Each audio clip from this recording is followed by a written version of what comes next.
থেকে আপনাদেরকে অভিনন্দন জানাই। আপনারা বৃষ্টির কারণে বাচ্চারা চলে যাননি, আপনারা তরুণ নেতৃবৃন্দ সেই আপনাদের সাথে মাঠে গিয়ে উঠেছেন।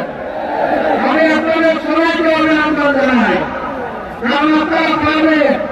আপনাদের নামের ইতিহাস নাই, আপনাদের ইতিহাস প্রাণের ইতিহাস। অন্যতম মহানায়ক আবু সাইদ আপনাদের সন্তান। বৃষ্টি কিসে গুলি, বৃষ্টি কিসে বার্তা দেয়নি। ভোট পেতে দাঁড়িয়ে বলেছিল বুকের ভিতরে তুমি ঝড়, ভোট পেতেছি গুলি দাও।